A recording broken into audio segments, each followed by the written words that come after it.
Alam mo ba, gusto ko lang naman mapalapit sa mga anak mo.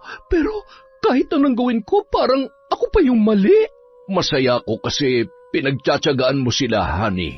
Yun nga pero alam mo ba, si Tristan kanina nakita ko na sinisilipan ako habang naliligo. Minsan naman, hinahawakan niya ako. Hindi na talaga ako komportable sa kanya. Tsaka kanina, alam mo ba, pag uwi namin galing airport, bigla niya na lamang akong hinalikan. Buti na itulak ko kaagad. Ano? Humanda sa akin yung batang yan. Lagot siya pag uwi ko. Ay, hayaan mo na lang. Baka nadala lang sa emosyon. Yung anak mong babae na lang ang isipin mo, seryo. Alam mo ba, umuwi yun ng lasing. At saka, pansin ko lang parang lumalaki yung tiyan niya. Hindi kaya buntis yun, honey? Makinig ka, sa tingin ko, gabi-gabi yung gumigimik. Kaya hindi talaga kaduda-duda na nakikipagkita yan sa kung sino-sino o di kaya'y nabuntis na mga kainuman niya. Kabata-bata pa nun na. Nako, sumasakit ang ulo ko sa dalawang yan. Honey, pangaralan mo nga para magtanda. Pag uwi ko, ako ang didisiplina sa kanila. Sa ngayon, ikaw na muna kung pwede lang. Kaya lang, baka awayin nila ako, honey. Taon 2017. Bukidnon. Kagagaling lang ni Angela sa bahay ng kanyang kaklase para tapusin ang kanilang project. Nagmamadali siyang umuwi dahil inabot na sila ng gabi. Ngunit pagkababa pa lang niya ng tricycle, agad na siyang natigilan sa nakita. Isa-isang lumalabas ng gate ang kanilang mga kasambahay. Bitbit ang malalaking kahon, maleta at mga supot na halatang minadaling binalot. Napakunot noo ang dalaga at dali-daling nilapitan ang isa sa kanila. Ate Mila, ano po nangyayari? Saan po kayo pupunta? Ngunit sa halip na sagutin, umiwas na lamang ng tingin ang babae at tahimik na tumalikod. Ganoon din ang ginawa ng iba, parang hindi siya naririnig. Isa-isa silang tumalikod at tuluyan ng naglakad papalayo. Iniwang tulala at nalilito si Angela sa tapat ng kanilang gate. Papasok na sana siya upang mag-usisa sa ama tungkol sa pag-alis ng kanilang mga katulong. Ngunit napahinto ang dalaga nang makasalubong niya si Nanay Isabel, na isang mayordoma sa bahay. Bitbit din ng matanda ang kanyang mga gamit habang paika-ikang naglalakad papalabas. Nanay Isabel, ano po ba nangyayari? Saan po kayo pupunta? Yung papa mo na lang ang tanungin mo, iha.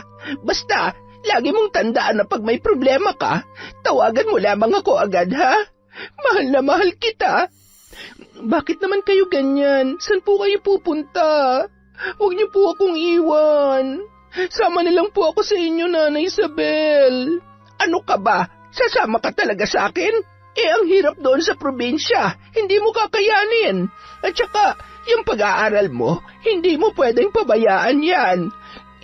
Bakit po kasi kayo aalis? Kayo na nga lang yung nagsisilbing mama namin ni Kuya rito sa bahay, tapos iiwanan niyo pa kami. Wala na po si Mama. Hindi ko po hayaang mawala rin kayo. Makakapag-usap pa rin naman tayo tulad ng dati. Sa cellphone nga lang. Sa ngayon kasi, kailangan naming sundin ang utos ng papa mo. At saka, nandun na sa loob ang bago mong mama. Sige na, pumasok ka na. Aalis na ako. Po, anong bagong mama? Ano pong ibig niyong sabihin? Basta, pumasok ka na lamang sa loob para malaman mo. Sige po, basta wag niyo po akong kalimutan, ha? Mamimiss ko po ang mga luto ninyo, Nanay Isabel. Ingat po kayo sa biyahe. I love you. Tanging-tango na lamang ang isinagot ng matanda kay Angela, saka umalis at naglakad papalayo sa subdivision.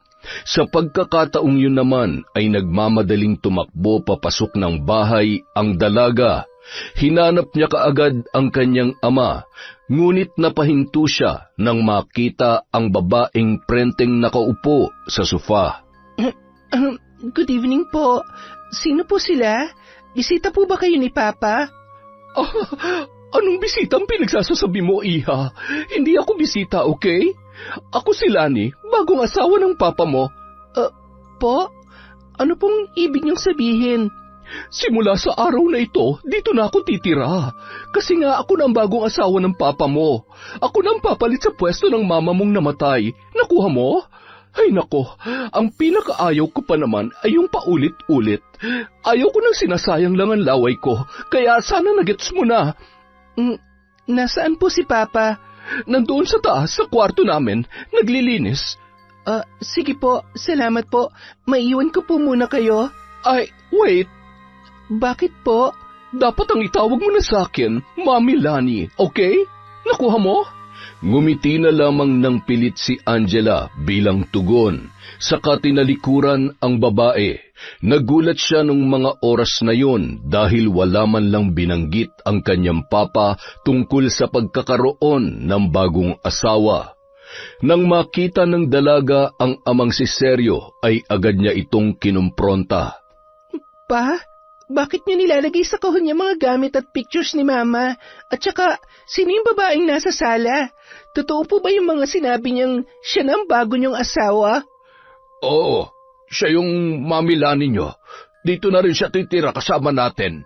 Pero pa, mga 9 months pa lang mula nung namatay si Mama. Bakit parang ang bilis niyo naman yata siyang pinalitan? Ay, mabait siya, Angela. Bukod pa ron, ayaw mo bang magkaroon ng bagong mama? Ayaw mo bang maging masaya ko? Hindi naman po sa ganon. Ang akin lang, sobrang bilis niyong nakahanap ng bago. Ilang buwan na ba kayo ng Lani na yon, Pa? Pasensya na po kung di ko siya matawag na mami tulad ng gusto niyo. Kasi yung kikilalanin ko lang na ina ay si Mama at si Nanay Isabel. Wala naman yan sa tagal ng panahon. Nasa puso yan. Kung paano kayo nagkakaintindihan. Ganon yan, anak. Ano pong ganon? Sa 2 buwan kakalimutan niyo na si Mama dahil sa kanya? Ang unfair nun para sa part ni Mama at sa part namin, Pa. Hindi niyo man lang kami kinonsulta ni Kuya tungkol sa bago niyong asawa, kung saan niyo na lang dinala rito na wala man lamang pasabi. Ano ba? Pamamahay ko to kaya ako masusunod. Hindi ko gusto yung pangungwestiyon mo sa akin, ha? Angela, ito ang tandaan mo. Sa ayaw at sa gusto ninyo, dito natitira si Lani. And that's final. Pa, bakit nagagalit ka sa akin? Hindi po ba pwede magtanong? Grabe naman po kayo. Di naman kayo ganyan dati, ha. Hindi nyo kami tinataasan ng boses. Pero, bakit ngayon? Dahil sa babaeng yon, parang nagbago na kayo. Angela! Sorry. Sorry, baby. Nadala lamang si Papa. Hindi ko sinasadya. Okay lang po, Pa. Oo nga pala. Bakit niyo pinalis ang mga maids natin dito? Pati si Nanay Isabel, dinamay niyo pa. Pasensya na, pero nandito na kasi ang Mami Lani ninyo. Pinag-usapan namin to kanina. Sabi niya, di na raw natin kailangan ng katulong kasi dagdag gastos lang daw yun. Bukod pa ron, handa niya raw tayong pagsilbihan at alagaan. Oh, di ba? Masipag at mapagmahal siyang babae. Kahit na, sana kinausap niyo rin kami kung gusto rin ba namin yun, Pa. Yung mga katulong natin, hindi lang basta-basta katulong yun, kundi pamilya na natin sila. Pagkatapos sabihin yun, ay agad nang tinalikuran ng dalaga ang kanyang ama. Nagmamadali siyang pumasok sa kwarto at nagmukmok. Kinakausap niya rin ang litrato ng kanyang yumaong ina na parang bata na nagsusumbong. Samantala, 8:00 na ng gabi natapos ang klase ni na Tristan. Nang mapatingin siya sa cellphone ay nakita niya ang maraming missed calls ng kanyang kapatid na si Angela. Hello, Angela? Anong problema? 22 missed calls? May nangyari ba? At saka, nakauwi ka na? Nakauwi na ako, Kuya. May problema dito sa bahay. Umuwi ka na, bilisan mo. Siya nga pala. Nagugutom na ako, sabay na tayo mag-dinner. Hihintayin kita, madali ka. Teka, wag mo munang ibaba. Ano ba talaga nangyari dyan? Basta malalaman mo rin pag uwi mo. Sige na nga, hinihintay ko pa kasi si Manong Teban. Ang tagal niya. Baka na-traffic na naman yun. Ibababa ko na muna to, ha? Sige kuya, ingat ka pag-uwi ha. Napakamot noon na lamang si Tristan sa mga pinagsasabi ng kanyang kapatid.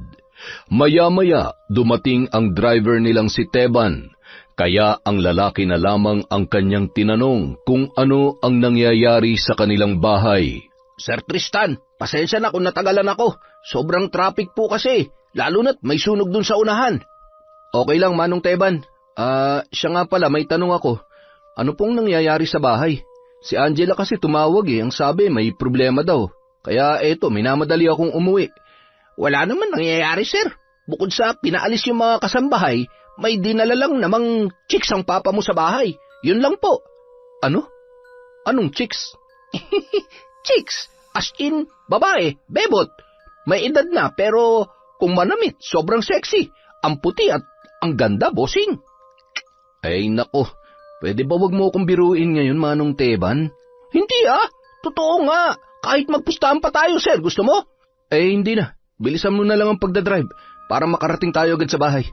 Marami pang pinagsasabi si Teban, ngunit hindi siya pinansin ng binata na sa mga oras na yon ay malalim ang buntong hininga. Mga 30 minuto lang ay nakarating na sila sa kanilang bahay. Nagmamadaling tumakbo si Tristan sa loob at iginala ang kanyang paningin. Ang unang nahagilap ng kanyang mata ay ang nakatalikod na si Lani, na sa sandaling iyon ay nakasuot lamang ng manipis na dress at hapit na hapit sa kanyang katawan. Walang suot na panloob ang babae bilang panakip sa pribadong bahagi ng kanyang katawan, kung kaya't bakat na bakat ang hindi dapat bumakat. Hello po? Sino po sila? Hi! Anak ka ba ni Seryo? Akala ko yung babae lang. Ang pogi mo naman bata ka. By the way, I'm Lani, ang bago niyong mom. Iniabot pa ni Lani ang kanyang kamay upang makipag-shake hands, ngunit hindi yun tinanggap ng lalaki. Bagkus tumingin lamang yun sa kisame. Sa pagkakataong yun kasi ay naiilang si Tristan sa babae dahil sa manipis na suot nito. Ha? Po? Ano pong ibig niyong sabihin? Hindi mo ba naintindihan?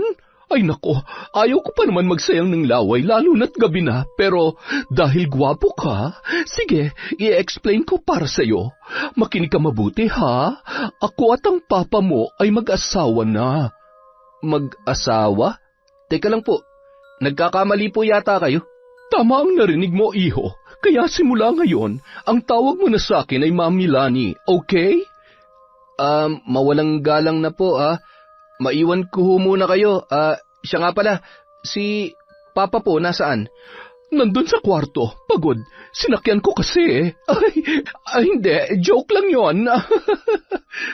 Pailing-iling na lamang na iniwan ni Tristan ang babae. Nung mga oras na yon ay hindi pa rin maproseso ng isip niya ang mga nangyayari. Nagmamadali naman siyang pumunta sa kwarto ni Angela upang kausapin ito ukol sa mga pangyayari sa bahay. Buti nakauwi ka na, kuya. Kanina pa ako nagugutom Bakit pa hindi ka pa kumain? Ayoko nga bumaba. Kung hindi lang pinaalis ni Papa si Nana Isabel, for sure, dadalhan nila ako ng pagkain dito. Kainis naman kasi, kuya Parang naging sunod-sunuran na lang si Papa dyan dun sa Lani na yon. Kinausap mo na ba si Papa tungkol dito? Oo, napagtaasan pa nga ako ng boses Hindi naman niya sinasadya pero nakaka-disappoint lang. Bukas na bukas kakausapin ko rin siya. Hindi ko talaga nagustuhan yung bigla-bigla niyang pagdadala ng babae rito. Tama ka, ang bilis niya makamove on kay Mama ha. Huwag ka na mag-alala, ako nang bahala. Tara na sa kusina, kain na tayo. Nagugutom na rin ako Nagpatiunang lumabas si Tristan at sumunod naman si Angela. Nang mga sandaling yon ay wala na si Lani sa sala. Nakapatay na rin ang mga ilaw. Dahan-dahan na lamang silang nagpunta sa kusina at tahimik na kumain. Pagkatapos ay bumalik na sa kani-kanyang mga kwarto. Kinabukasan, 8:00 na ng umaga nang magising si Angela. Nagulat pa siya nang makita ang oras at sa pagkakataong yun, Nagmadali na lamang siyang nagbihis ng kanyang uniform. Patay, late na ako. May exam pa naman kami sa first subject. Ay, kainis. Bakit kasi ang tagal mo nagising, Angela eh? Wala na sila Nanay Isabel para gisingin ka. Kaya, dapat masanay ka na wala sila, okay? Ay, naku Lord, tulong! Bulong na lamang ni Angela sa sarili at nagmamadaling lumabas ng kwarto. Habang siya ay pababa ng hagdan, nakasalubong niya si Lani. Taas ang kilay ng babae nang tingnan siya mula ulo hanggang paa. Good morning po. Papasok na po ako. Na ganyan ang itsura? Amoy unan at laway pa. Naku, maghilamos ka ron, mag-toothbrush, magsuklay. Ano ka ba? Hindi ka ba nahihiya sa sarili mo? Ang sagwa mong tingnan, iha. Late na po kasi ako, Tita Lani. Sa school na lang po ako mag-aayos. Anong tita? Mami nga sabi. Sorry po. Hindi kasi ako sanay. Abay, dapat masanay ka na. Siya nga pala, papasok ka pa ba? Late ka na, di ba? Makakapasok ka pa kaya sa gate ng school? Papapasukin naman po ako. Hindi naman po ganun ka-strict sa school namin. Okay, pero wala ka pang kain. Papasok ka ng gutom? Sa recess na lang po ako kakain. Sige na po, aalis na po ako. Okay, sige. Kagigising ko lang din kasi hindi pa ako nakakapagluto. Bukod pa ron, si Teban inutusan ko mag-grocery. Baka matagalan yon. Okay lang po. Hindi rin kasi ako nagpapahatid at nagpapasundo sa school. Nagko-commute lang po ako. Talaga? Baka naman paraan mo lang yan para makapaglakwatsya o di kaya makipag-date sa boyfriend mo. Nako, hindi ko gusto ang ganyan, iha. Sorry po. Ano pong ibig niyong sabihin? Wala po akong boyfriend at saka mula pa naman nung buhay pa si Mama ay nagko-commute lang ako. Si Kuya Tristan lang po talaga nagpapahatid at nagpapasundo kay Manong Teban. O siya, sige. Umalis ka na. Ang dami mo namang kwento. Dinadamay mo pa yung patay. Kahit patay na si Mama, buhay pa rin siya sa puso't isipan namin ni Kuya. Ngumisi na lamang na tiningnan ni Lani ang papaalis na si Angela.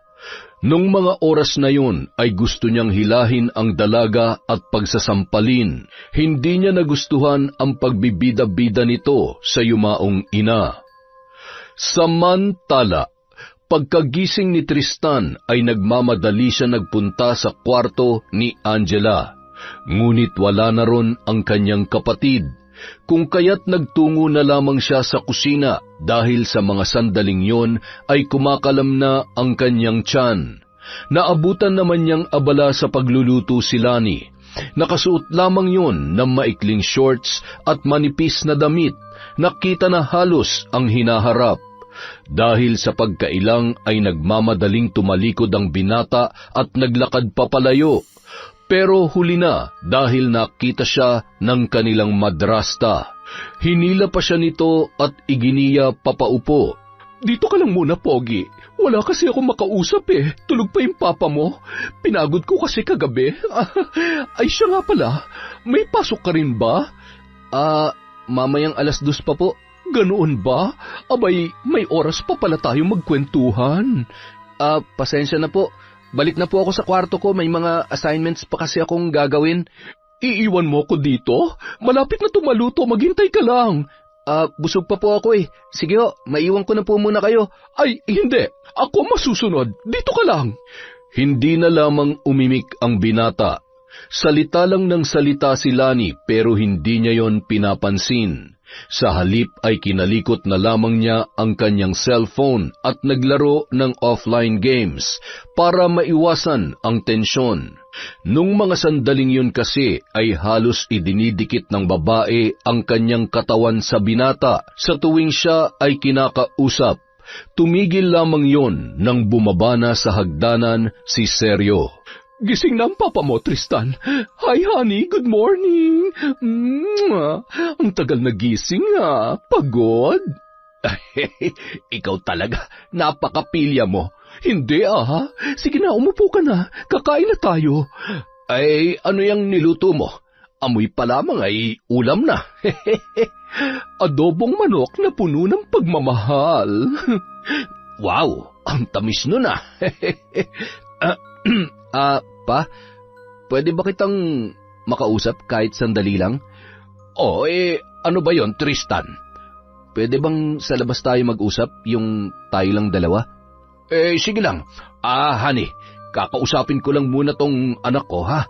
Mauna ka nang kumain. Ay, hindi. Sabay-sabay tayo. Hihintayin ko kayo rito. Oh, Tristan, ano ba yung pag-uusapan natin? Si Mama po kasi sobrang formal manamit, kagalang-galang.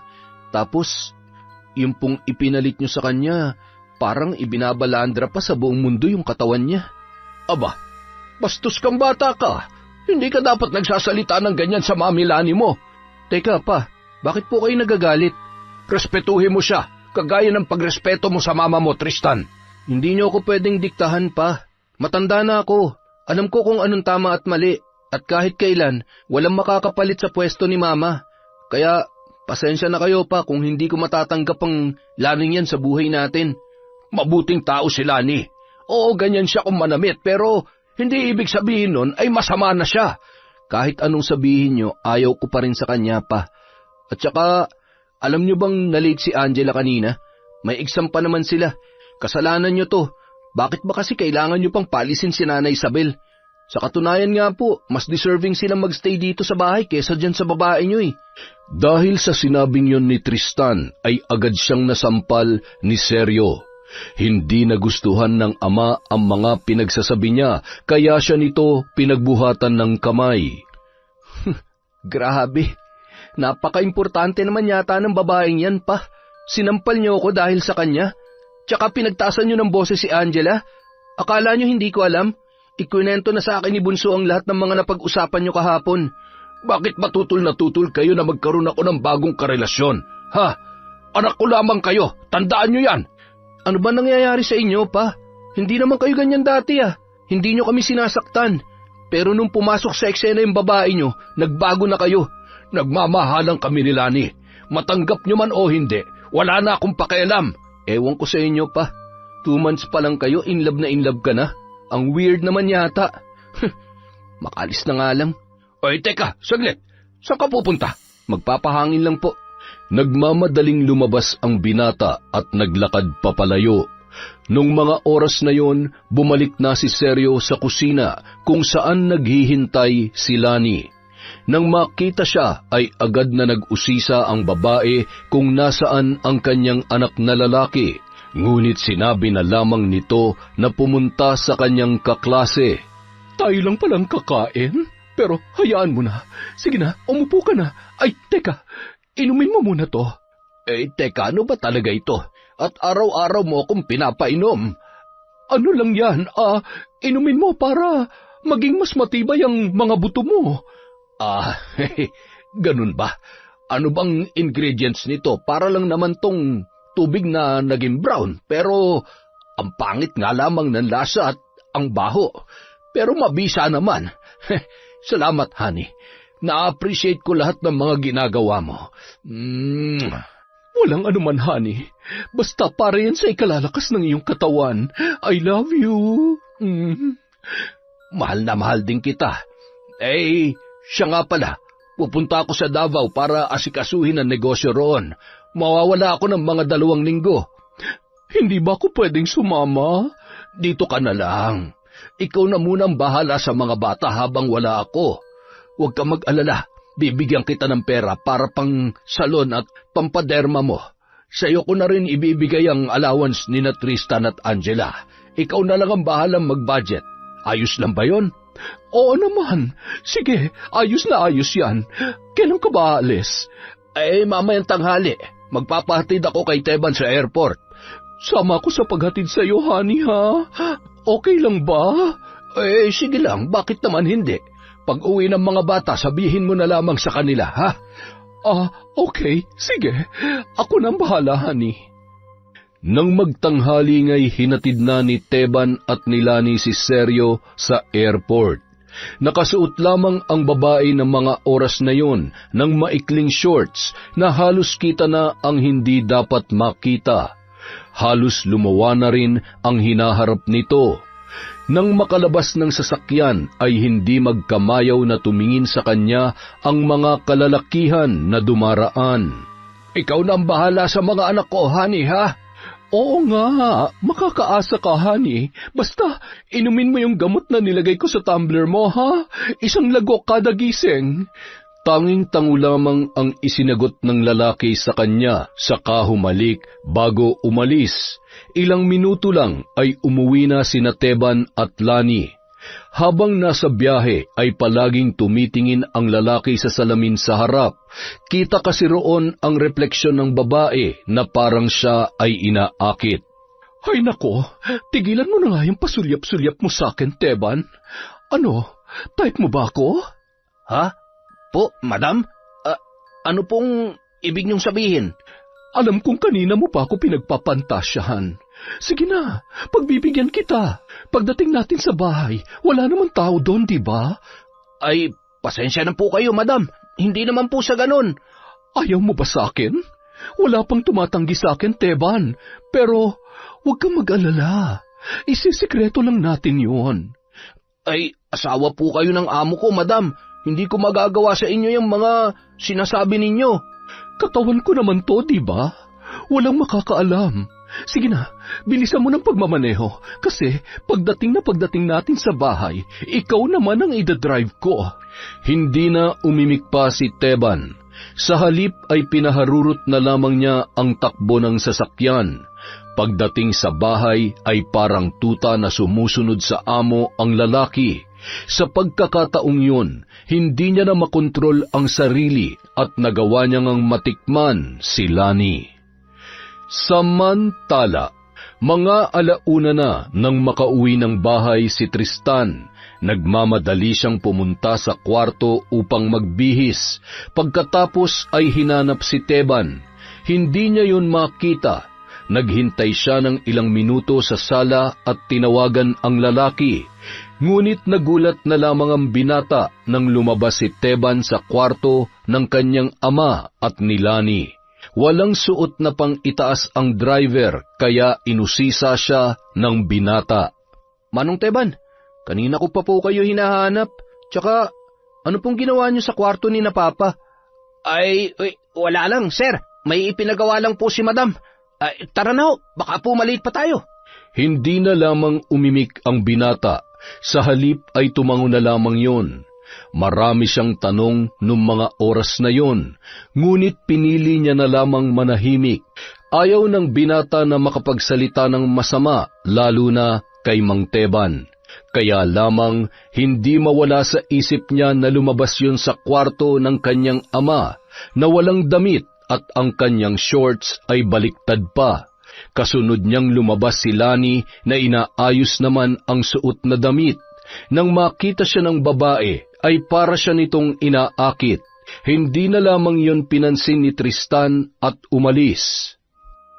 Kinagabihan, 7:00 na nang makauwi si Angela sa bahay. Puyat ang dalaga at parang masakit ang katawan. Pakiramdam niya, siya ay nilalagnat dahil sa pananakit ng ulo at kasukasuan. Pagkapasok niya ay bumungad sa kanya si Lani na masama ang tingin.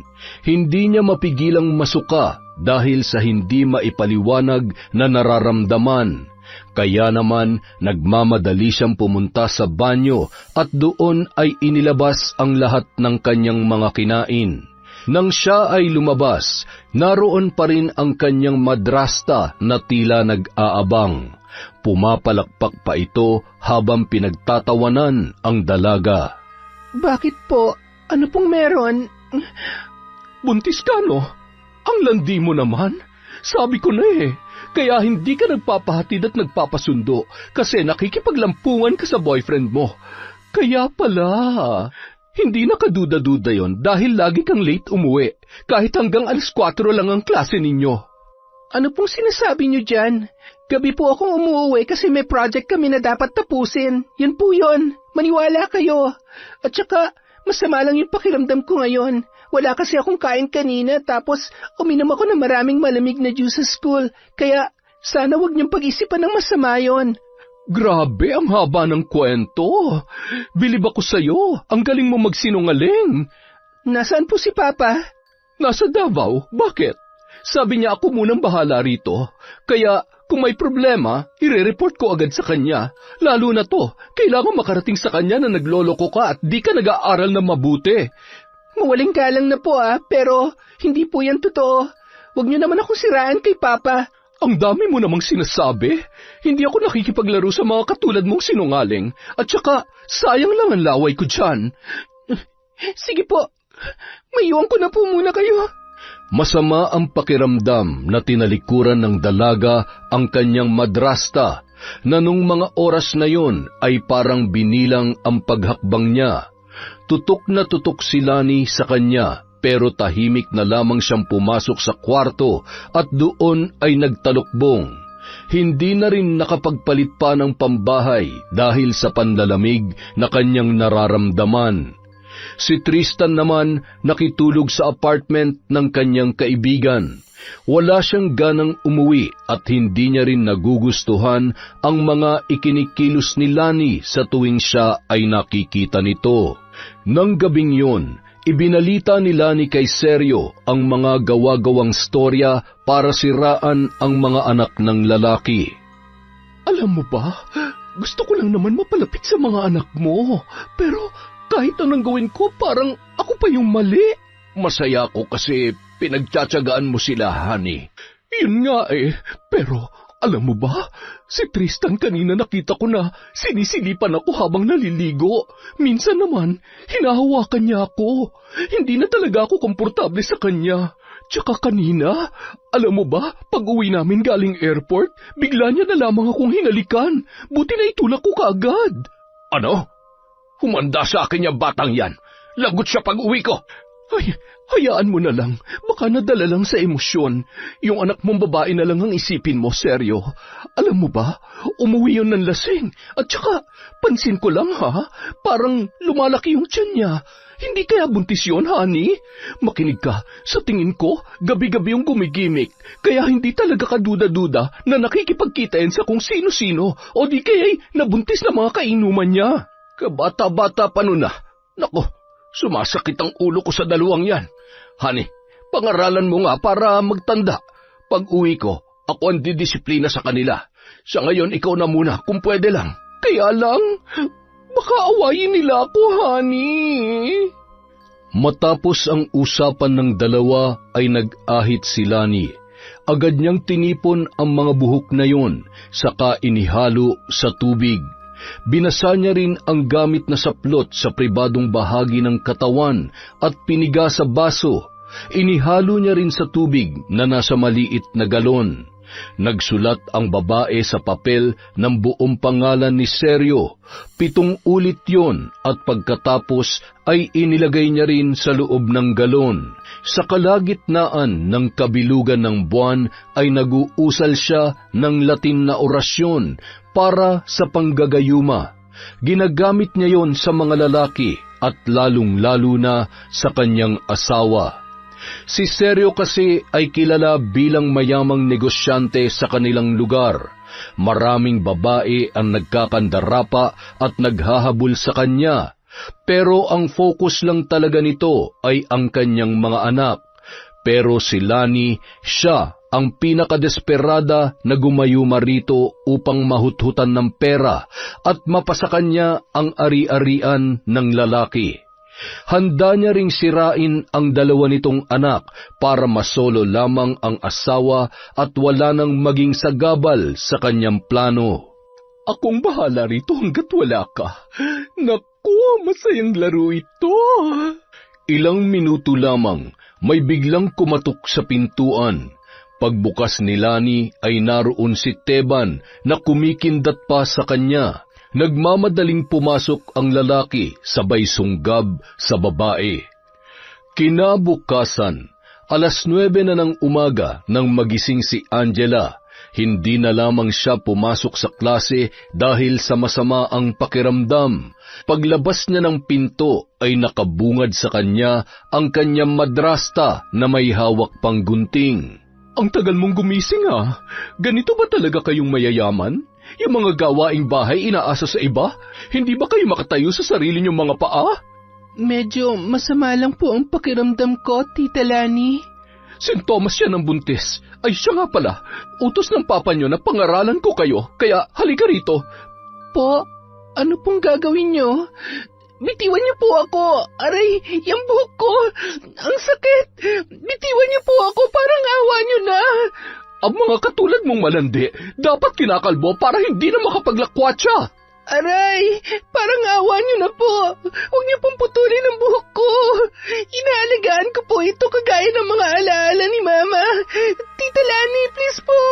Bitiwan niyo po ako. Buiset, huwag kang malikot. Itutusok ko sa leeg mo tong gunting na to, makita mo. Hindi na lamang nakaimik pa si Angela. Hinayaan niya na lang ang babae sa ginagawa nito. Ilang minuto lang ay unti-unti nang nalalaglag ang mahaba niyang buhok.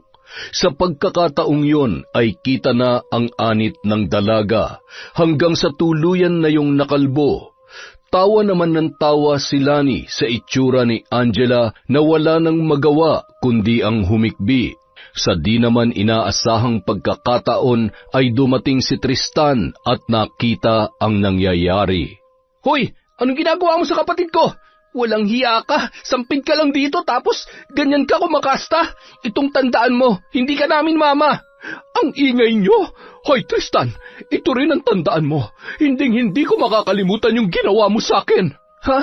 Anong ginawa ko sa'yo?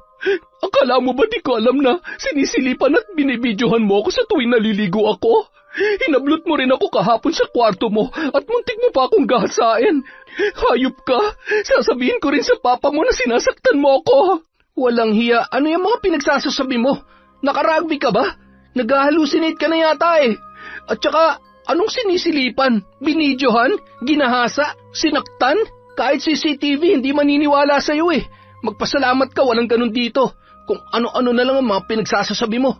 May sayad ka ba? May tililing ka? Aray! Bitiwan mo ako! Nababaliw ka na. Wala kaming ginagawa sa'yo. Hindi ka nga namin hinahawakan o pinagbubuhatan ng kamay eh. Makakarating to kay seryo. Sasabihin kong pinagtutulungan niyo ako. Eh di sabihin mo, di ako natatakot. At saka sana multuhin ka ng mama namin. Pagkatapos yun sabihin ni Tristan ay agad niyang dinala ang kanyang kapatid sa kwarto nito. Umiiyak ang dalaga habang tinititigan ang kanyang sarili sa salamin. Mainit ka. Magpahinga ka na lang muna rito. Magluluto lang ako sa baba. Kuya, pinagbibintangan niya akong buntis at puro lakwatsa lamang daw ako. Kaya, eto kinalbo niya ako. Maniwala ka, kuya. Kaya ako gabi mo uwi minsan kasi may mga project kami ng mga kaklase ko. Alam ko yan, naniniwala ako sa'yo. Bakit hindi ka nanlaban? Natatakot ako, kuya. Kainis, sobra. Para sa akin, hair holds memory pero pinutol niya lang. Ang dami kong memories kasama si mama nun eh. Sa susunod, kapag sinaktan ka niya ulit, lumaban ka. O di kaya tumawag ka sa akin. Kahit nasa gitna pa ng discussion, uuwi ako. Basta, promise, nandito lang ako lagi para sa'yo, bunso, ha? O, sige na, magpahinga ka na. Salamat, kuya. Pagkatapos sabihin yon ay agad nang umalis si Tristan at nagpunta na sa kusina upang ipagluto ang kanyang kapatid. Naabutan niya pa roon si Lani na nakatapis lang ng tualya habang nagluluto. Oh, nandyan ka na pala. Ano, nagugutom ka na? Ako na lang ang kainin mo. Baliw ka na talaga. Lumayo ka nga sa akin. Nakakadiri ka. Pilit na namang idinikit ng madrasta ang kanyang katawan sa binata, ngunit hindi yun nagustuhan ni Tristan kung kaya't siya ay tinulak nito, dahilan para matumba ang babae. Aray, ang sakit! Bakit ba ganyan kayo? Matatanggap ka naman namin bilang madrasta, pero kung ganyan kang kumilos, pasensya na lang po, pero hindi ko kayo rerespetuhin. Isusumbong kita sa papa mo. Pagdating niya, lagot ka sa kanya. Pumikit na lamang si Tristan dala ng matinding galit. Sa pagkakataong yon, nagmamadali namang naglakad si Lani papunta sa kanyang kwarto. Ang binata naman ay nagluto ng makakain nila ng kanyang kapatid. Pagkatapos ay tinawag niya na si Angela para kumain. Nang bumaba ng hagdan ang dalaga ay tinakpan niya ang kanyang ulo ng tuwalya. Napabuntong hininga na lamang si Tristan dahil sa mga nangyayari. Samantala, abala sa pagsesend ng picture si Lani kay Sergio, mga peking larawan. Ipinapakita roon ang mga sugat at galos na ang may kagagawan ay ang dalawang anak ng lalaki. Sa kabilang banda, habang nagbibihis ng uniform si Tristan, ay bigla na lang tumawag ang kanyang ama. Nung mga oras na yon, naisip niya na nagsumbong na ang kanyang madrasta. Kaya kahit takot man sa sasabihin ni Sergio, ay sinagot pa rin yon ng binata. "Hello pa, napatawag ka?" "Naiintindihan ko naman na hindi nyo kayang tanggapin ang mami Lani ninyo, Tristan. Pero yung pagtulak nyo sa kanya sa hagdan, sobra na yon. Hindi ko kayo pinalaki para maging bastos." "Ano pong itinulak? Wala akong natatandaan na nangyaring ganyan pa. At saka, bakit ba siya lagi ang kinakampihan ninyo? Alam nyo ba na yung babaeng yan, sinaktan si Angela? Hindi lang yon, kinalbo niya pa." "Hoy Tristan, tigilan mo yung paninira mo kay Lani, hindi yan maganda. O, nakarating nga sa akin ang tungkol kay Angela, pero kasalanan din niya ng kapatid mo.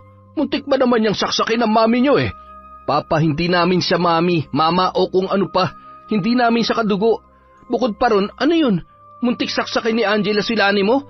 Grabe, naniniwala talaga kayo sa kanya? Pa, makinig ka nga. Binibilog ka lang nun. May diferensya yata sa pag-iisip yun eh, kung ano-ano na lang ang mga pinagsasasabi." "Bawiin mo yung sinabi mo, Tristan." "Bawiin ang ano pa, na may tililing yung kabit nyo? Ano bang pinakain niya sa inyo't hindi kayo naniniwala sa amin?" "Tumigil ka. Kapag ako napuno, baka hindi ka na makaapak sa bahay na yan." "Eh di gawin nyo. Ayoko na rin naman tumira rito kasama yung malanding babaeng yon." Pagkatapos yun sabihin ni Tristan, ay ibinaba niya na ang telepono at nagmadali na siyang lumabas. Nakita niya pa si Lani sa may sala habang nakangising tinititigan siya. Agad niya na lamang hinanap si Teban para magpahatid. "Mang Teban, tara na po." "Ay, sir, inutusan kasi ako ng papa nyo na huwag kayong ihatid. Simula raw sa araw na ito, magko-commute na lamang daw kayo." "Po, malilita ko sa klase nito eh. Akin na nga yung susi, ako na magdadrive." "Bawal talaga, Sir Tristan. Ako mawawalan ng trabaho pag nagpumilit po kayo." "Wala namang makakaalam. Tara na po." "Nandiyan po sa loob si Madam Lani. Malalaman niya rin at baka isumbong ako sa papa mo." "Buwisit naman na buhay to. Ubus ng allowance ko eh." Hindi na lamang umimik pa si Tristan at galit na naglakad palabas ng subdivision. 50 pesos na lang ang kanyang pera sa pitaka, kung kaya't namumroblema ang binata kung paano niya pagkakasyahin yon papasok sa klase at pauwi. Ilang minuto rin siya naghintay ng masasakyan. Gamit ang ID ay ipinakita niya yon sa konduktor, kaya nakalibre siya ng sakay. Samantala, nabulabog ang pagpapahinga ni Angela nang sumigaw ang kanyang madrasta sa labas habang malakas ang pagkatok noon sa pintuan. "Hoy! Buksan mo tong pinto, babae ka! Bilisan mo!" Teka lamang po, sandali lang." "Bilis! Ang kupad-kupad!" Bakit po ba?" "Samahan mo ako sa CR. Natatay ako." "Ha? Ano po?" "Bingi ka ba? O sadyang mahina lang yung kukote mo? Ang sabi ko, samahan mo ako sa CR. Ano, gusto mo bang dyan ako sa kwarto niyo tumae? Tapos ikaw ang maglinis?" "Sumusobra na po kayo, Tita Lani." "Aba, nagmamatigas ka? Gusto mo bang ipukpok ko sa kalbo mong ulo itong flower vase, ha?" Napaiyak na lamang na umiiling-iling si Angela sa mga pinagsasasabi ni Lani. Para hindi na magalit ang madrasta ay sinunod na lamang ng dalaga ang inuutos nito. Kinahapunan, inutusan ni Lani si Angela na magluto ng hapunan. Hindi kayang tumanggi ng dalaga lalo na't pinagbabantaan siya na sasaktan ng kanyang madrasta. "Ano ba yung amoy sunog? Angela naman, ano ka ba? Itlog lang yan, hindi mo pa kayang lutuin na maayos? Ay nako, yan! Lagi na lang kasi umaasa sa katulong." Pasensya na po. Hindi talaga ako marunong magluto eh." "Tumabi ka nga dyan. Umiinit ang ulo ko sa'yo eh. Ay teka, total pangit ka naman na. Dagdagan na natin." Ha? Ano pong gagawin nyo? Tita Lani, mainit po yung mantika. Mainit ba? Subukan mo kaya? Aray, bitiwan niyo po ako. Ang sakit, ang hapde. Ang init. Mainit pala talaga. Sorry ha. Peace na tayo, okay? Hindi ko sinasadya. Hala, nag-brown yung pisngi mo. Buti hindi nasunog tulad ng mga itlog na sinayang mo. Aray ko. Nagmamadaling tumakbo si Angela sa kwarto at doon ay ginamot ang kanyang pisngi na nasunog sa kumukulong mantika. Saglit lang ang pagkakadampi noon, ngunit ang epekto ay parang biglang natanggal ang kanyang balat. Dahil maputi ang dalaga ay kitang-kita ang marka noon. Agad niyang tinawagan si Tristan para magsumbong, ngunit hindi yun nasagot ng kanyang kapatid. Ilang minuto lamang ay pumasok sa kwarto niya si Lani. Oh, ayan ang pagkain mo. Kainin mo yan niluto mong itlog na puro sunog at itong kanin mo na kulang sa tubig. Ano to? Dehydrated? Ay, Diyos ko. Mga buwisit yung mga taong walang alam sa gawaing bahay. Salamat na lang po. Wala po akong ganang kumain. Ay sus, nag-iinarte ka lang. Luto mo to kaya ikaw ang kumain. Kakainin ko po yan mamaya. Pakilagay na lang po dyan sa lamesa. Wow! Inuutusan mo ako? Siya nga pala. Yung cellphone mo nasaan? Akin ah. Ano pong gagawin niyo sa cellphone ko? Ibibigay mo o hindi? Akin na sabi, pati ang laptop mo. Dali! Hindi po pwede. Ginagamit ko po ito sa research ko. Ang sabihin mo para makapagsumbong o di kayo makipaglandian sa boyfriend mo. Ay nako, kalbo ka na nga at pangit. Mahiya ka naman. Huwag niyo pong kunin yan. Ang dungis-dungis na mukha mo. Pweh, ang pangit. Saan po kayo pupunta? Ibalik niyo po sa akin yung laptop ko. Nandyan yung project namin na kailangan pang i-print. Please po, Tita Lani, akin na po yan. Tuwang-tuwang tinalikuran ni Lani ang dalaga na sa pagkakataong yun ay nakaluhod pa. Bit-bit ng babae ang mga gadget ni Angela at balak niyang itago yun para hindi na ito makapagsumbong o makakuha ng video tungkol sa ginagawa niyang pangmamaltrato. Naghintay naman si Angela sa kanyang kapatid. Umaasa na uuwi si Tristan, pero madaling araw na ay wala pa ang kanyang kuya. Sa loob ng 2 linggo, naging utusan ni Lani si Angela. Hindi na niya ito pinapapasok sa klase. Bukod pa ron, wala na ring pera o allowance na ibinibigay si Lani sa dalaga. At lalong-lalo na, nawalan siya ng ganang pumasok dahil sa kanyang itsura. Isang araw, nagising na lamang si Angela sa kalagitnaan ng gabi nang makarinig siya ng lagapak sa labas. Mula sa 2nd floor ay natanaw niya sa baba ang driver na si Teban at ang madrastang si Lani na gumagawa ng milagro nung mga oras na yun. Ala, Diyos ko po, grabe naman, hindi man lang pumasok ng kwarto. Nasaan ka ba kasi, kuya? Kung nandito ka lang, hindi mo hayaang mangyari ang lahat ng to. Siguradong hindi ka rin papayag na gawin niya akong katulong. 2 linggo ka lang hindi umuuwi. Nag-aalala na ako sa'yo. Tsaka, kunin mo ko rito, kuya. Kung maglalayas ako, wala akong pera, hindi ko alam kung saan ako pupunta. Tsaka, nakakahiya tong itsura ko. Ano nang gagawin ko? Bulong na lamang ni Angela sa kanyang sarili at bumalik sa kwarto upang doon magmukmok. Kinabukasan, 8:00 na nang bumaba ang eroplano ni Sergio sa airport. Malaki naman ang ngisi ng kanyang sundo na si Teban habang kumakaway pa sa kanya. Oh, bakit ikaw lang? Si Lani nasaan? Pagod sir. Natagalang gumising. Napuyat yata yung kagabi sa paglalaro. Naglaro kasi kami ng barahe, kaya ayun, tulog pa rin si madam. Ganun ba? O siya, sige, tara na. Namimiss ko na ang misis ko Kung ganun ba naman kaganda at kaseksi ang asawa sino ba naman ang hindi gaganahang umuwi? Ang swerte nyo, sir. Ay, swerte talaga. Para ako nanalo sa loto. Tumawa na lamang si Teban sa mga sinabi ng kanyang amo. Sa pagkakataong yun ay sabik na si Sergio na makita si Lani, lalo na at 2 linggo siyang nawala sa kanyang pamilya. Samantala, pababa na ng hagdan si Lani nang marinig ang busina ng paparating na kotse. Napabalik sa taas ang babae at nagmamadaling nagpunta sa kwarto ni Angela.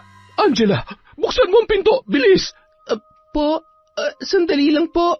Dalian mo! Buisit na yan! Bakit po? Halika, mag-usap tayo rito sa may hagdan. May kailangan lang akong sabihin sa'yo. Sige po. Ano po yun? May iutos po ba kayo? Pakitingnan nga tong buhok ko. Ang kati kasi, dito banda. Saan po? Dito po ba? Tingin ko dahil sa puting buhok na to, Tita Lani. Aray! Ang sakit! Bitawan mo ako, Angela! Aray! Bakit ba nagagalit ka sa akin? Gusto ko lang naman maging mama mo, pero aray! Ang buhok ko! Po? Ano po nangyayari sa inyo? At saka, yung kamay ko masakit. Kayo lang po nagdidiin ang kamay ko sa buhok ninyo. Aray ko! Honey! Tulong! Yung anak mo bigla na lamang akong sinugod! Nagulat na lamang si Angela nang bigla na lang namilipit sa sakit si Lani. Sa pagkakataong yun, pinapalabas ng madrasta niya na sinasaktan siya ng dalaga. Angela, ano yung ginagawa mo? Bitiwan mo nga yung mami Lani mo. Aray, huwag mo akong itulak. Anak, yung buhok ko, huwag mong hilahin, masakit. Angela, tumigil ka na. Nang makalapit sa kanila si Sergio ay bigla nitong sinampal ang anak at tinulak. Patago namang ngumisi si Lani sa ginawa ng lalaki sa dalaga. Pa, bakit niyo po ako sinampal? Wala po akong ginagawang masama. Anong wala? Kitang-kita ng mga mata ko kung paano mo sinabunutan ng mami mo. Muntikan mo pa siyang itulak sa hagdan. Ano? Hindi ko kayo pinalaking ganyan, Angela. Hinawakan niya po yung kamay ko, pa. Maniwala po kayo. Siya po yung may gawanan sa sarili niya. Huwag ka nang tumanggi. Kitang-kita ko, Angela. Ano bang ginawa niya sa'yo para gawin mo yan, ha? At saka, akala mo ba hindi nakarating sa akin ang pinaggagawa niyo rito ng kuya mo habang wala ako? Alam ko lahat at hindi ko gusto yung pagiging swail niyo. Huwag mo nang pagalitan ng bata, honey. Hindi niya sinasadya yun. Di ba, Angela? Pero, sana, sa tuwing nag-a-advise ako, dapat hindi niyo yun minamasama at hindi dapat kayo nagdadabog. Mali yun, okay? Pero, mahal na mahal kita. Hindi ko kaya magalit sa'yo, Angela. Wala po akong ginagawang masama, pa. Maniwala po kayo. Nagsisinungaling po siya. Angela, anak, ano ba? Pagod sa biyahe ang papa mo. Pag-usapan na lamang natin tumamaya. Sige na, pumasok ka na muna sa kwarto mo. Nang sinigawan ulit siya ng ama, ay nagmadali nang pumasok sa kwarto si Angela at doon ay umiyak na lamang. Hindi niya inaakalang magiging masama siya sa paningin ni Sergio. Kahit anong sabihin ng dalaga ay hindi siya nito pinaniniwalaan. Ang madrasta naman ng mga sandaling yun ay umaakto na nasasaktan at animoy biktima sa mga nangyayari. Sa mga lumipas na araw ay naging bait-baitan si Lani sa kanya sa tuwing nasa harap ni Sergio. Ngunit kung hindi na nakatingin ang lalaki ay palaging sinasaktan ng babae si Angela. Oh, bakit hindi ka pa kumakain, Angela? Lumalamig na yung pagkain mo. Wala po akong gaanang kumain, pa. Ayusin mo nga yung itsura mo. Nasa hapagkainan tayo. Sorry po. Oo nga pala. Ano, kailan ka pa natutong uminom, ha? Nakikipag-inuman ka sa mga kalalakihan tuwing gabi. Balita ko hindi ka kaagad umuwi at nakikipagkita ka sa kanila. Hindi ka na rin pumapasok sa klase at naglalakwatsa ka na lang. Tapos, pag uwi mo, lasing ka raw. Hindi ka ba nahihiya? Kababae mong tao, Angela. Pa, hindi po totoo yan. Tinataasan mo na ako ng boses ngayon? Saan mo nakuha yan, ha? Sa kanila ba? Maniwala naman po kayo sa akin, Pa. Kung pagsasabihan ka naman ng mami Lani mo, magdadabog ka. Ano na bang gagawin namin sa iyong bata ka para magtino ka? Magsasalita pa sana si Angela, ngunit biglang sumulpot si Lani na may dalang kung anong inumin. Na-high blood ka na naman, honey. O eto, inumin mo tong pampakalma. Ay, salamat, honey. Mahal na mahal talaga kita. Salamat din pala sa pagdidisiplina sa mga anak ko nung wala ako, ha? Ay naku, wala yun. Itinuturing ko na rin naman talaga silang sa akin. Hindi na sila iba. At napamahal na rin ako sa mga anak mo, honey. Ganon sila kahalaga sa akin. Ay, oo nga pala, si Tristan. Pag nakita ko ang batang yun, ay nako, lagot talaga siya sa akin. Oo nga pala, si Tristan ha? Sumisilip siya nung naliligo ako. Pero okay na yon. Napatawad ko naman na siya. Wag mo nang problemahin. Sige na, inumin mo na to. Damihan mo. Nang lagukin ni Sergio ang isang basong inumin, hindi niya mapigilang mapangiwi dahil sa asim at pait. Nang malagok niya na ang lahat ng yon, ay parang naging mapungay ang kanyang mga mata at bigla na lang sinunggaban ng halik si Lani. Ano ka ba? Nakikiliti ako. At saka, nasa pagkainan tayo, honey. Bukod pa rin nandito ang anak mo, mahiya ka naman. Ano po yung pinapainom niyo sa kanya? Gamot yan para hindi siya ma-high blood. Sige na, pumasok ka na sa kwarto mo. Hindi ka pa ba tapos kumain? Wala kang gana? Ang mabuti pa dalhin mo na lang yan.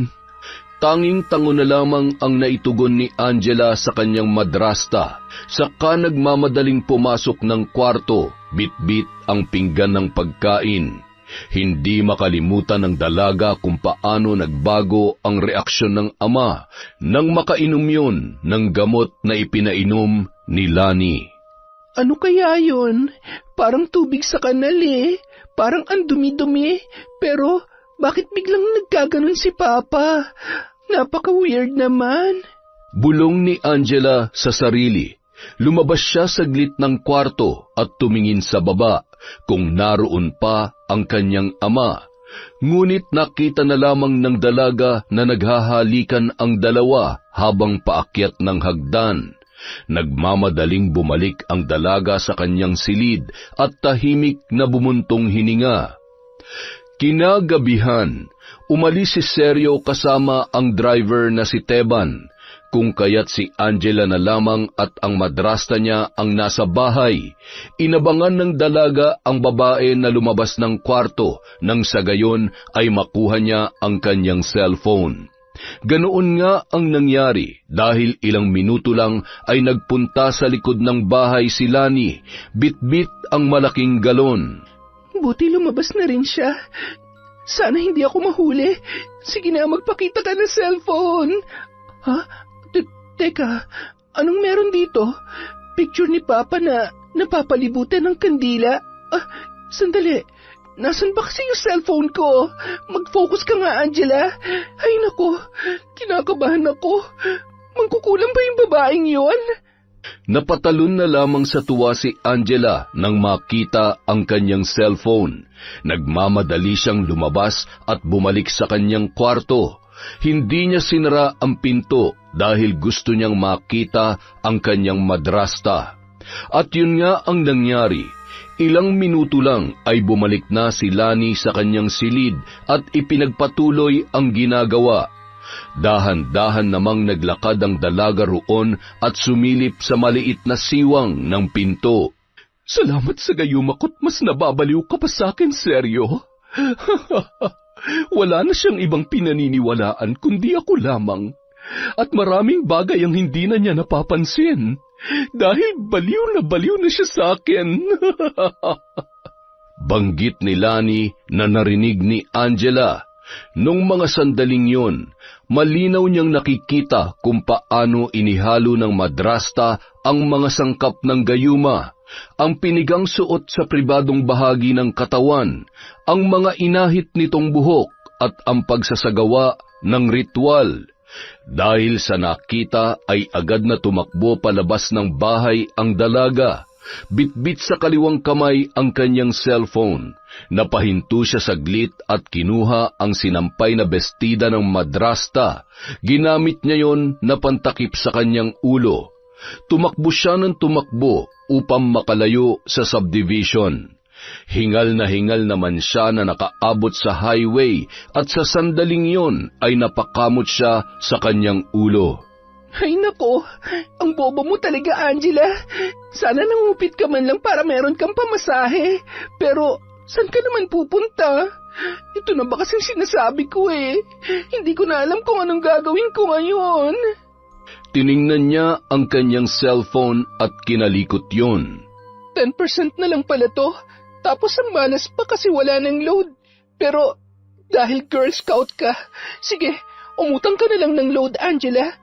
Pwede pa naman yata akong umutang ng load sa SIM na to. Sana lang talaga. Please, Lord, help me. Bulong ng dalaga sa sarili. Nang makapag-load ay agad niyang tinawagan si Nanay Isabel, ang mayordoma nila noon na naging inainahan na rin nila sa mahabang panahon. Hello po, Nanay Isabel, kayo na po ba to? Hello, sino po sila? Nanay Isabel, si Angela po to, yung makulit yung alaga.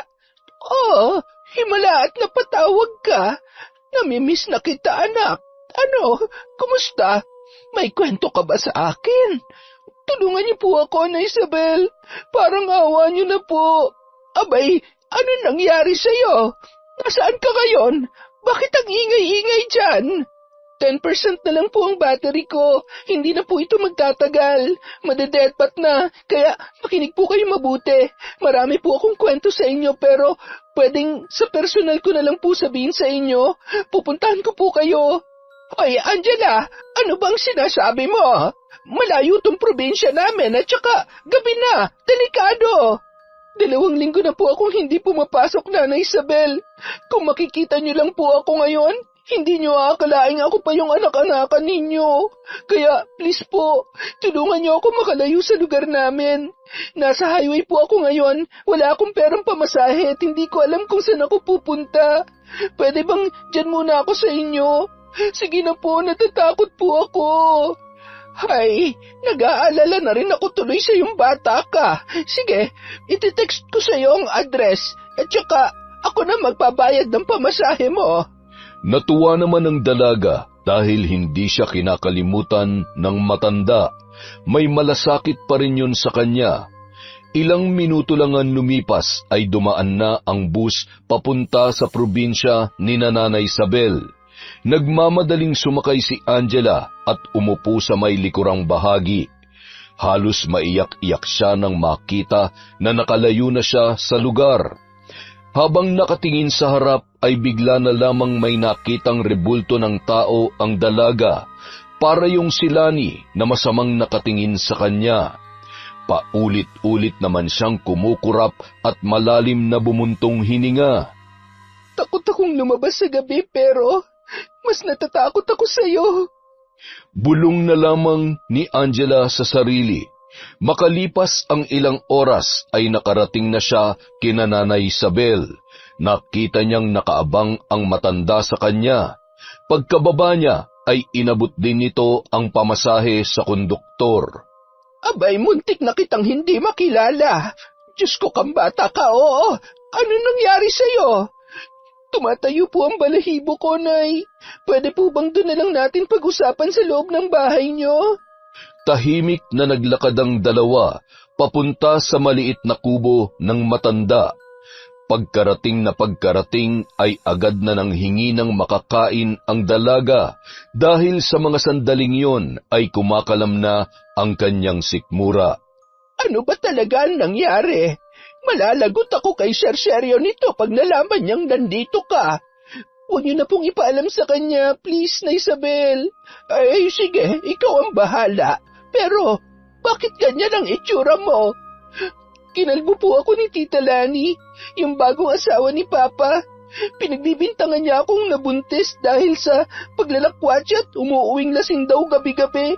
Tapos, tung mukha ko naman, sinabuyan niya ng mantika. Inutusan niya kasi ako magluto ng itlog pero hindi ako marunong magluto eh. Kaya tingnan nyo, muntik na masunog. Buti na lang may tubig ton. Ay nako, Diyos ko. Ano pang ginawa niya sa'yo? Hindi ba alam ng papa mo ito? Si Kuya Tristan mo? Nakakatampo nga po si Kuya kasi iniwan niya na lang ako. Hindi na siya umuwi o nagpapakita man lang. Si Papa naman, mas pinaniniwalaan niya si Tita Lani kesa sa akin. Grabe po yung pinagdaanan ko ron na Isabel. Sabi ko na nga ba masama ang kutob ko sa babaeng yon. Alam niyo po ba kung ano-ano pong pinagagawa niya sa akin? Pero ang matindi po, ilang beses ko na silang nakikita ni Manong Teban na nag-aano na Isabel. Yung ginagawa ng mag-asawa. Alam niyo na po ang ibig kong sabihin, di ba?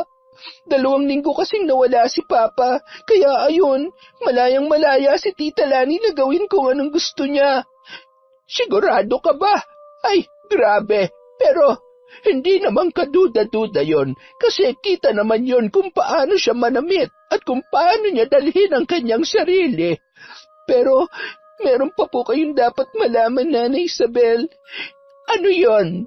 Nakita ko si Tita Lani na nag-aahit ng niya, tapos nilagay niya sa maliit na container na may tubig. Yung panty niya rin po, binasa niya at piniga niya para ihalo din doon. Tapos dinadasalan niya. Nung hinanap ko yung cellphone ko kanina sa kwarto nila, nakita ko yung picture ni Papa sa sahig na napapalibutan po ng mga itim na kandila. Bago ko umalis, narinig ko pa yung sinabi niya na mas mababaliw pa daw si Papa sa kanya dahil sa tulong ng gayuma. Sa tingin ko, yun po yung lagi niyang pinapainom kay Papa. Ala, yan ang rason kung bakit hindi ka pinaniniwalaan ng Papa mo. Naging sunod-sunuran na siya sa panggagayuma ng babaeng yon. Pero hayaan mo, alam ko kung paano siya pahihintuin. Paano po? Tulungan niyo po kami, Nanay Isabel. Bukas, Biyernes, 3:00 ng hapon. Basta, ako na ang bahala. Sige po, marami pong salamat. Ay, siya nga pala, sino pong kasama niyo rito? Kayo lang po ba mag-isa? Oo, ako na lang. Yung asawa ko kasi matagal nang patay at yung 2 ko namang anak nandoon sa Maynila. Mga profesional yon. May pamilya na at masaya na sa buhay. Kinalimutan na nila ako pero masaya ako ngayon at nandito ka. Ang alaga kong napakakulit. Mahal na mahal ko po kayo, Nanay Isabel. Ay, mahal na mahal din kita. Ay, sige na. Ang mabuti pa ay kumain ka na muna dyan. Tanging ngiti na lamang ang isinagot ni Angela at kumain. Pagkatapos ay natulog katabi ng matanda. Nanibago pa siya, lalo na't walang electric fan o aircon. At ang ingay din ng mga tuko at gamo-gamo sa paligid. Pero kahit ganoon ay nakatulog naman ang dalaga dulot ng sobrang pagod. Kinabukasan, maagang nagising si Nanay Isabel upang kumuha ng mga halaman na pwedeng gamitin sa pagpapahinto sa ginagawang gayuma ng asawa ng kanyang amo. Hinukay niya rin sa tapat ng puno ng balete ang inilibing na mga gamit sa pambabarang. Dinala niya yon sa kubo at inihanda. Kinahapunan, isinagawa niya na ang kanyang binabalak. Mas maganda at magiging epektibo sana kung may gamit ka ng Lani na yon. Damit po, meron po akong dalang damit niya. Talaga? Saan? Eto po, nadala ko yan kagabi, ginamit kong pantakip ng ulo. Sigurado ka ba na sa kanya ito? Opo, ako pa nga po naglaban yan siya nga po pala, ano pong gagawin niyo? Babarangin natin siya para makaganti ka. At saka para mawalan siya ng enerhiya at para mawalan ng bisa ang panggagayuma niya sa iyong papa. Barang? Ano po yun? Parang witch lang? Parang ganoon na nga. Tuturuan lang natin ng leksyon ng babaeng yon. Siya nga pala. Ano nga ulit ang buo niyang pangalan? Pakisulat mo sa papel at dapat 7 ulit. Pagkatapos ay lukutin mo at talian ng pulang sinulid. Naintindihan mo ba? Tanging-tango na lamang ang isinagot ni Angela at sinunod ang utos ng matanda.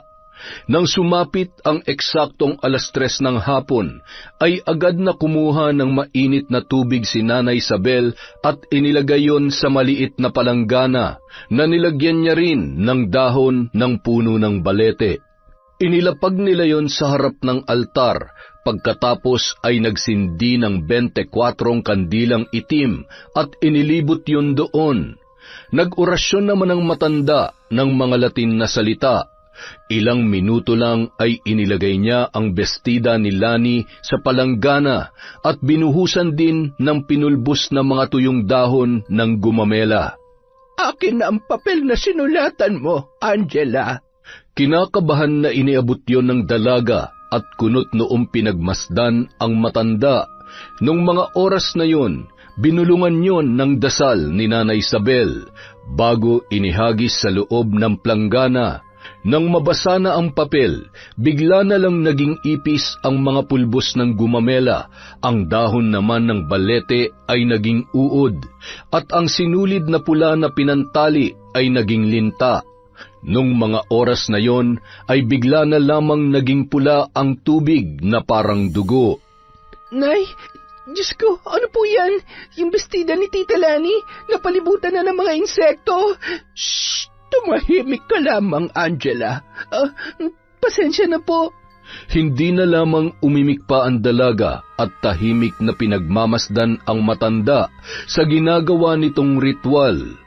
Samantala, habang naliligo si Lani ay bigla na lamang siyang nakaramdam ng paninikip ng dibdib. Nagmamadali niyang pinatay ang shower at nagtapis ng tuwalya. Dahan-dahan siyang bumalik sa kwarto, saka humilata sa kama. Ilang minuto lang, bigla naman siyang napabalikwas ng bangon, nang makaramdam ng pangangati sa pribadong bahagi ng kanyang katawan, na unti-unti na ring kumalat at nung pagkakataong yon ay naging pigsa. Napakamot na lamang ang babae, lalo yung lumala at may naglabasan ng nana. Sumargo naman sa bibig niya ang mga puting uod. Sa gulat ay napasigaw siya, ngunit napahinturin nang makitang ang nana sa kanyang katawan ay sinisipsip ng mga linta. Tulong! Tulungan niyo ako! Seryo! Teban! Tulong!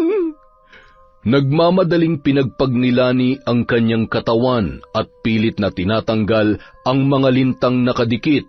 Paika-ikang naglakad ang babae pababa ng hagdanan, ngunit nawalan siya ng balanse kung kaya't siya ay nahulog doon. Wala siyang kung anong saplot sa katawan, kaya kitang-kita ang mga sugat at pigsa na nagsisilabasan na ang nana. Aray ko! Ang kate! Tulong! Buisit na yan! Ang tagal naman ninyo! Dahil sa pagmumura ng babae, bigla na lamang lumabas sa kanyang bibig ang itim na balahibo. Hindi niya na alam kung ano ang gagawin. Pilit siyang tumayo at naglakad palabas, ngunit natumba pa rin siya. Nararamdaman niya naman na parang unti-unting lumalayo sa kanya ang mga linta dahil sa sinag ng araw. Kahit mainit ay humiga sa lupa si Lani. Para siyang batang umiiyak dahil sa maraming uod na nasa kanyang ulo. Samantala, habang nagmamaneho ay napahinto si Teban nang makitang nagsusuka sa kanyang likuran ang among si Sergio. Sir, ayos ka lang? Ano pong problema? Ang sakit ng tiyan ko, Teban. Aray ko. May nakain yata kayo, nainom na hindi maganda, sir. Dalhin ko na po kaya kayo sa ospital. Hindi na lamang umimik pa si Sergio at hinayaan na lamang ang kanyang driver. Sa pagkakataong yun, nagulat siya nang makita ang kulay berdeng likido na kanyang isinuka. Unti-unti namang nanlabo ang kanyang paningin at ilang minuto lang siya ay nahimatay. Binilisan naman ni Teban ang pagpapatakbo ng kotse kung kaya't agad din silang nakarating sa ospital. Agad inasikaso ng mga doktor ang lalaki at sinuri. Ngunit wala namang problema ayon sa kanila.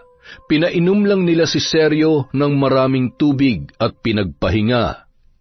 6:00 ng hapon nang sila ay makauwi na sa bahay. Sa pagkakataong yon, inalalayan ni Teban ang amo sa paglalakad papasok sa loob. Ngunit napahinto sila nang makita si Lani na namimilipit sa sakit habang pagulong-gulong sa lupa. Dala na rin ng pangangati ng kanyang katawan. Ano nangyayari kay Madam Lani, sir? Naku po, ang dungis-dungis. Teban, honey, tulungan niyo ako. Madam, tumayo ho kayo riyan. Tutulungan sana ni Teban ang babae, ngunit napahinto siya at umatras dahil sa pandidiri doon. Sa pagkakataong yun, parang naging amoy bangkay si Lani at ang inuuod nitong katawan ay para nang naaagnas. Bakit ka lumalayo? Teban, tulungan mo ako. Honey, tulungan mo ako. Ha? Sino ang tinatawag mong honey, miss? Hindi kita kilala. Naku, pasensya ka na. Ano? Oy, seryo, ako to ang bago mong asawa. Anong asawang pinagsasasabi mo dyan? Patay ng asawa ko. Teban, tara na sa loob. Buisit ka, seryo. Bakit hindi ka nakikinig at sumusunod sa akin, ha? Nababaliw ka na ba? Hindi nga kita kilala. Nagmamadaling pumasok si Sergio sa loob ng bahay at pabagsak na isinara ang kanilang pintuan. Kunot noon namang nakatitig sa kanya ang driver na nagtataka sa kanyang mga ikinikilos. Sino bang babaeng yun, Teban? Uminit ang ulo ko dun, ha? Ang kapal na mukhang sabihin na asawa ko siya. Sir? Asawa niyo naman po talaga si Madam Lani, sir. Teka, ano ba talaga nangyayari sa inyo? Ay, wala akong maalala o matanda ang nag-asawa ko ulit. Ay, oo nga pala. Nasaan sina Tristan at Angela? Bakit wala pa sila? Ay nako, naguguluhan na talaga ako. Hindi ba't hindi na umuwi si Sir Tristan kasi natatakot na sa inyo? Si Angela naman naglayas kagabi, sir. Parang wala na nga kayong pakialam sa kanila eh. Kasi mas mahalaga na sa inyo si Madam Lani. Teka lang, Teban. Nagbibiro ka ba? Ako? Babaliwalain ko yung mga anak ko? O hindi mangyayari yon? Si Madam Lani na nasa labas. Katakot. Parang inaagnas na bangkay. Ay, sandali lang. Hindi kaya nagayuma kayo, sir?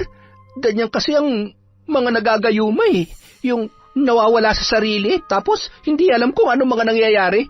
Tigilan mo nga yan. Tawagan mo na lang ang mga anak ko at sabihin mo na umuwi na ngayon din. Siya nga pala. Nasaan na sina Nanay Isabel? Yung mga katulong? Ay, naengkanto po ba kayo, sir? O ako namamaligno? Litong-lito na ako sa inyo. Kayo po ang nagpaalis sa mga kasambahay dahil sa kagustuhan din yun ni Madam Lani. Ay nako, ano bang pinagsasasabi mo? Sundin mo na lang ang utos ko. Nagtataka man ay tinawagan ni Teban ang mga anak ni Sergio at ibinalita sa dalawa ang nangyayari sa kanilang ama. Samantala, katatapos lamang kumain ng hapunan ni Nanay Isabel at Angela nang makatanggap ng tawag mula kay Teban. Nanay Isabel, umuwi na po tayo sa amin. Abay, gusto ko yan. Hindi na kita iiwan. Baka kung ano na naman ang mangyari sa'yo. Sige na, magbihis ka na. Sige po, pero tungkol po kay Tita Lani, ano pong mangyayari sa kanya? Hihinto rin ang pagpaparusa natin sa kanya mamayang 12:00 ng gabi. Tapos ano po, okay na po siya ulit? Baka guluhin niya na naman po kami. Hindi na. May isang parusa siyang kailangan niyang dalhin habang buhay. Ano po yon? Basta, sige na, maghanda ka na. Hindi na nag-usisa pa si Angela at sinunod na lamang ang matanda. Bumiyahe sila pauwi. Gabi na rin nang sila ay makarating sa bahay. Wala na roon si Lani kung kaya't matiwasay silang nakapasok sa loob. Nagulat pa si Sergio nang makita ang itsura ng kanyang anak. Pero ikinuwento lahat ni Angela ang mga nangyari. Galit na galit ang kanyang ama at ipinahanap ang babae. Huwag na po pa. Pinarusahan na po siya ni Nanay Isabel. Huwag na po kayo mag-alala. Hindi ko mapapatawad ang sarili ko. Kasi basta ko na lamang siyang hinayaan na masaktan kayo. Wala pong may gusto sa nangyari, Pa. Hindi naman po natin inaasahan yun eh. Tumango na lamang ang kanyang ama sa sinabi ni Angela. Nagpasalamat din siya sa matanda dahil sa pagtulong nito sa anak at sa pagiging tapat sa kanyang pamilya. Makalipas ang ilang oras, dumating na rin si Tristan. Kinakabahan pa ang binata na pumasok, ngunit hindi pa man siya nakakahakbang ay sinalubong na siya ng yakap ni Sergio. Si Angela naman ay tahimik na pinagmasdan ang dalawa. Angela, sorry. Sorry, bunso. Iniwang kita at pinabayaan. Hindi ko ginusto yun. Wala na kasi akong pera kaya nag-part-time job ako. Sobrang hectic lang ng oras. Grabe yung nangyari sa akin nung wala ka, kuya. Pero okay na yon. Ang importante, nakauwi ka na rin. Niyakap ni Tristan ang kanyang kapatid at dahan-dahang hinaplos ang buhok nito. Nangako ang binata na hinding-hindi niya na iiwan ang dalaga. Nang gabi ring yun, sa hapagkainan ay napagkwentuhan ni Nanay Isabel, Angela, Tristan, Teban at Sergio ang mga pinaggagawa ni Lani, ang mga kalaswaan at ang pagiging desperada ng babae. Hindi nila inakala na ang pagdating nito sa kanilang buhay ay magdudulot ng kapahamakan.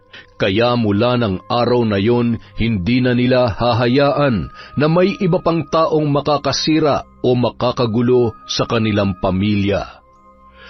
Samantala, ilang araw nang palakad-lakad sa daan si Lani, habang nanghihingi ng makakain sa mga taong kanyang nakakasalubong.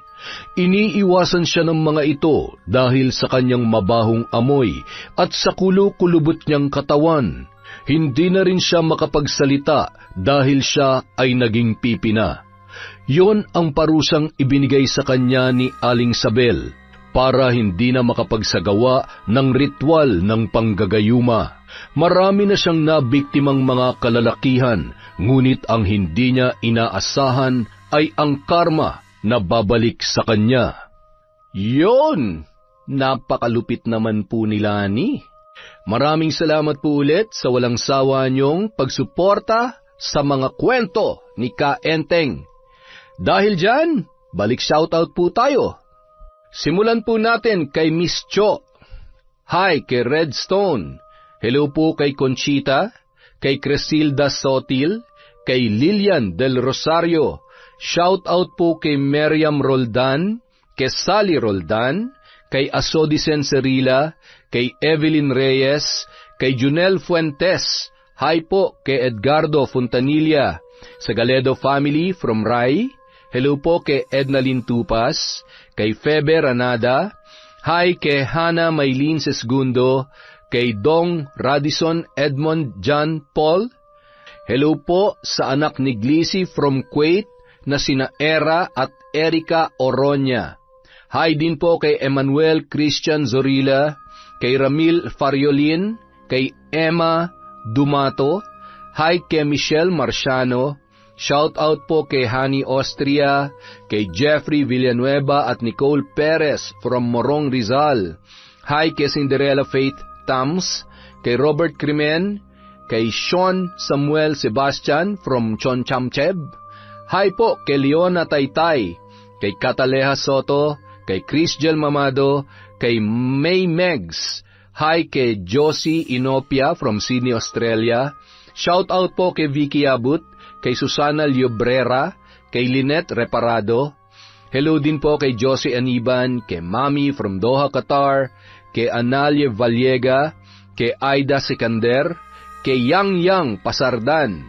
Hello din po kay Mira, kay Roslyn Jimenez, Sherlyn Gumansing, sa Almuhuela, Brabante, Agivida family from Aileen Almuhuela, kay Rosette Ersando, kay Monica Nieves, kay Trio Cavibes. Hi po kay Amalia Canamaru, kay Wildcats Kuting. Hello po kay Baga Foro Nene. Shout out kay Fernando Halili, kay Vilma Bautista, kay Earl Ryan Ranara from Edeline Hamero. Hi po kay Carlita Nocerale sa Cacalda family from Corazon, Cacalda. Hello din po kay Irma Umali, kay Ray Buendia, Billy Ray at Jenny May from Lucy Buendia. Hello po kay Bea Dalisay, kay Betty Velasco, kay Lilibeth de la Peña. Shout out kay Emilita, kay Merly Amistad. Kumusta po kayo dyan? Maraming salamat po sa inyong pakikinig sa Kwentong Enteng. Kay Mary Anyao. Hi kay Cathy Baldwin, kay Sheena Enriquez, kay Shauma TV. Hello rin po kay Irene Gacheco, kay Ryan Alba, kay Loretta Bobes, and kay Elidia Alba. Hello po kay Kimpoy Feliciano. Shout out kay Desiree de los Santos, kay Esteli Reyes, Jeneline Escares, kay Genevieve Virtusio, kay Joan Ibe, kay Carl Angeles at kay Prince Carl Angeles from Lucia. Hi kay Renante Siena, kay Richel Adapon, kay Diaries Yuki, sa Flores, sa Naong family from Alma Naong. Hello po kay Noemi Garcia Pabunan, kay Ramona R. sa RGW Garment from Basta Mage ako. Hello din po kay Roda, kay Marilyn Mendoza, kay Duke Ayuhan, kay Lyra Jane, kay Gemma Jane Guagano, kay Earth Heart The Great Vlog. Hi po sa Bayugo, May Kawayan Bulacan from Janice Tamago. Hi po kay Raquel Fernandez, kay Mel from Sucat Parañaque. Hello din po kay Corazon Ingay, kay Corazon Clemente, kay Zane Axel Ranada, kay Alfreda Alano, kay Gerald, hello, Annalyn Lamberto, kay Mariam Duca, kay Manisan Mamot Mapadtaya, kay Jerlyn Batal, kay Benny Ocampo, sa mga taga Palmera Spring 1, Sampaguita Street, Camarin, Caloocan, from Daisy Dulatre. Hello po kay Junjun Golosino from Chel, Salinas. Hi kay Marjorie Dequila, kay Catherine Fantinalgo, kay Scarlett Kai Maniego. Shout out kay Melo Dena Cabales, kay Lydia Lopez, sa Dordas family from Patrick Dordas, kay Jen, Lynn, Vicky, Femi, at Isabel from Roslyn Jimenez.